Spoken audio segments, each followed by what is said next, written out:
Dans cette vidéo, nous allons démontrer l'inégalité triangulaire dans le cas complexe et également l'inégalité triangulaire renversée et on va conclure par la généraliser. Alors la première inégalité, donc, quel que soit z et z' des nombres complexes, eh bien le module de z plus z' sera toujours inférieur ou égal au module de z plus le module de z'. Donc c'est très analogue avec le cas réel.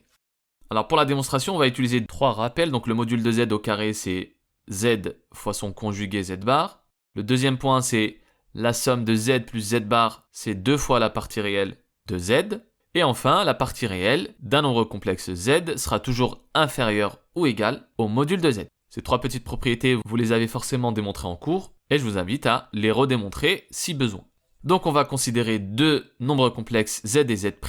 On va utiliser donc le premier point ici. Alors z plus z' en module le tout au carré, c'est donc z plus z', facteur du conjugué de z plus z'. Alors le conjugué de la somme de deux nombres complexes, c'est la somme des conjugués, donc ça donne z plus z' facteur de z bar plus z' bar. Je double distribue et aux extrémités, je remarque que j'ai le module de z au carré et le module de z' au carré. Entre les deux, cette quantité-là, en fait, si on regarde de plus près, c'est z bar plus z' fois z bar. Si je permute z' et z bar, ça me donne cette expression. Et je remarque en fait que c'est z fois z' bar plus z fois z' bar le tout bar. Puisque z' c'est en fait z' double bar. Donc le conjugué du conjugué, ça donne le nombre complexe initial. Pareil, je vous invite à le démontrer, c'est très rapide et très facile. Et donc on se retrouve avec un nombre complexe plus son conjugué. Ce qui donne donc 2 fois la partie réelle de z fois le conjugué de z'. Et bien en appliquant donc le troisième point qui est ici, donc module de z au carré plus 2 fois le module de z bar plus le module de z' le tout au carré. Je sépare les modules ici au milieu. Le module de z' conjugué, c'est le module de z'. Je rappelle que le module d'un complexe, c'est égal au module de son conjugué. Pour s'en convaincre, il suffit d'écrire la formule que vous voyez ici. Et je me retrouve avec l'identité remarquable, module de z plus module de z', le tout au carré. Étant donné que ce sont des nombres positifs, cette inégalité-là, du coup, est équivalente à l'inégalité triangulaire qu'on doit montrer. Le cas d'égalité maintenant, si je prends z, z', deux nombres complexes, dans quel cas nous aurons z plus z' en module égale au module de z plus le module de z'.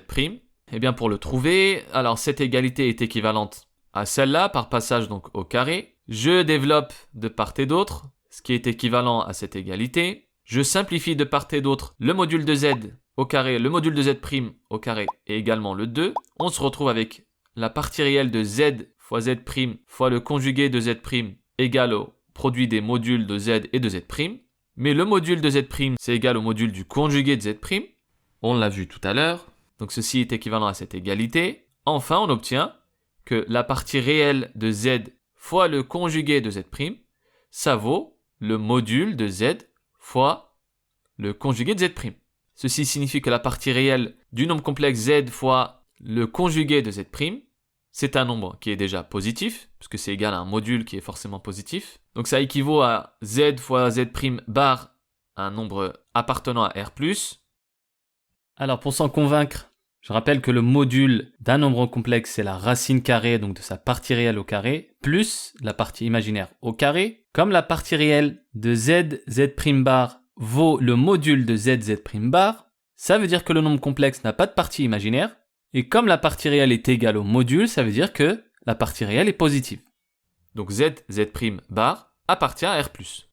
Il y a deux cas de figure. Donc ça, c'est équivalent à premier cas, soit z' il est nul, ou bien il existe un nombre réel positif, tel que en fait le produit de z fois z' bar est égal à lambda. Et donc si j'exprime z en fonction de z', ça fait z égale à lambda sur le conjugué de z'. Mais si je réécris donc z sans nombre complexe au dénominateur, en multipliant la fraction par z' au numérateur et au dénominateur, on obtient lambda z' sur z' fois le conjugué de z', ce qui correspond au module de z' au carré. Ça nous donne donc un certain lambda prime qui vaut donc lambda sur le module de z' au carré fois le complexe z'. Autrement dit que en fait z c'est égal à lambda prime fois z'. Donc on aura l'égalité si et seulement si en fait z et z' seront positivement liés avec lambda', un réel positif, équivalent à soit z' est nul, soit il existe un lambda réel positif, tel que z c'est lambda fois z'. Et on vérifie bien, si z' est nul, on a bien l'égalité, et si z c'est lambda fois z', on retrouve également l'égalité. Maintenant l'inégalité triangulaire renversée, donc si je prends z, z' des nombres complexes, comme pour le cas réel, eh bien le module de z moins le module de z', le tout en module va être inférieur ou égal au module de z moins z'. Comme pour le cas réel, eh bien en fait on va partir du module de z, on fait intervenir z', donc je l'enlève et je le rajoute, et ça j'applique l'inégalité triangulaire qu'on vient de démontrer, ça me donne z moins z' en module, inférieur ou égal à z moins z' en module, plus le module de z'. Je passe ce module de z' à gauche, je réitère la même chose avec z', et je me retrouve avec l'opposé, c'est-à-dire module de z' moins module de z, inférieur ou égal au module de z' moins z, le module de z' moins z, qui vaut en fait le module de z moins z'. On se retrouve avec un nombre et son opposé inférieur ou égal au module de z moins z', et le module de z moins le module de z', le tout en module, ça correspond exactement au maximum des deux nombres, ce qui démontre l'inégalité triangulaire renversée. Enfin, le cas d'égalité, c'est exactement la même chose. Je vais passer donc le tout au carré, j'applique donc mon identité remarquable, et je me retrouve dans le même cas que l'inégalité triangulaire, la première, et on montre exactement de la même manière que nous avons le cas d'égalité lorsque z et z' sont positivement liés, ou bien que un des deux, complexe, est nul. Pour le cas général, c'est exactement la même chose que le cas réel, sauf que on prend des nombres complexes. La démonstration, je l'ai faite donc dans la vidéo précédente.